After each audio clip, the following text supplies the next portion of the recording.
a virgin and creepy emo boy who thinks he's Jeffrey Dahmer because he fantasizes that one day he can terminate everyone in his class, especially the most popular girl, but somehow he got raised up instead.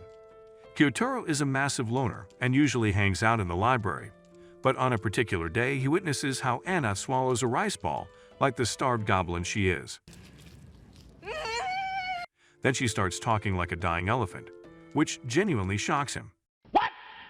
He can't believe his victim is a massive idiot because when he spies on her, she consumes a bag of chips enough to feed 4 people. He has no choice but to start reading his book to determine Anna's idiot power level, but he's immediately distracted when she starts doing their homework. After she finishes doodling, she realizes her problem. She didn't bring a box cutter. Luckily, Kyotaro is walking Ace Hardware as he instinctively pulls out one. However, Anna is such a dumb that he is forced to give it to her. When she thanks him for lending his cutter, he loses all of his edginess, and then she steals his box cutter and leaves the library. Before leaving, however, she gives him the bag of chips without the chips for him to hug it real tight. The next day, he enters the classroom and finds his cutter on his desk, thinking that Anna probably held it until she could return it. Later that day, one of the girls in Anna's group redid their homework because there's a turd stain on the poster and Kyotaro thinks she's trying to get rid of Anna because she's prettier than her. During the presentation, he notices that Anna looks lifeless and thinks she's having some hot girl problems. So when he and his group finishes their presentation, he cuts their presentation in half like a madman so that no one will see that Anna is crying. That afternoon, Sho and the boys start talking about how Anna and the girls being so close together means they have plot in their minds, fantasizing about Anna's Mount Fuji all day long. This irks him, so he goes back to the library and sees that Anna's already there. Hara arrives a few seconds later and talks to Anna for a bit.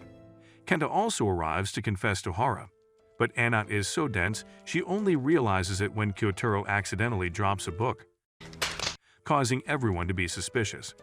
Anna knows he's in there, so she signals him to start acting like a cat. But it's so bad at it that she goes behind the bookshelves to show him how it's done. On the way home, Kyotaro notices a magazine store and is about to buy one when Anna arrives all dressed up, so he hides as soon as he sees her. While observing her, he notices how weirdly she acts around people who are trying to buy a magazine and even tries to act like they're gonna ask for her signatures. But after receiving nothing, she leaves and Kyotaro buys a magazine for himself. When he arrives home, he immediately opens the magazine and finds Anna's feature page, realizing how completely different she is compared to the schoolgirl Anna everybody knows.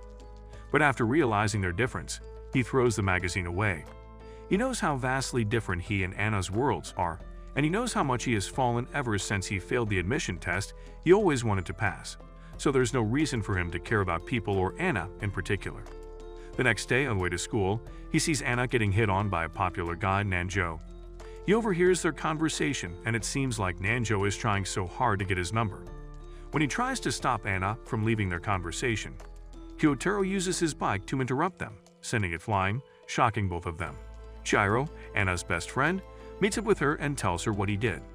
And when Anna asks him why he sent his bike flying, he just tells them he hits the gas instead of the brakes.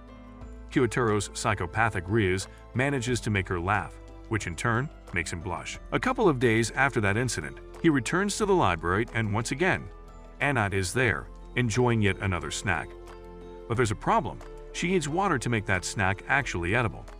So she runs off to fill that tiny plastic holder, but she's got a few loose screws, and it's already halfway empty when she arrives back at the library. Kyotaro realizes she's making a mess and starts cleaning the room himself. Anna sees him cleaning, but she's out of time, so she goes back to the faucet to get more water. Kyotaro knows how much of a moron she is, so he sprints to the economics room to help her out. But when he arrives to give her the cup, she's already mixing the snack, so he awkwardly drinks some water to save face. Once again, Anna gives him the leftovers for him to throw into the nearest garbage bin before leaving him. In the classroom, he starts plotting again on how to murder Anna, but he starts being delusional, thinking that she's actually caught up to his plans and is toying with him.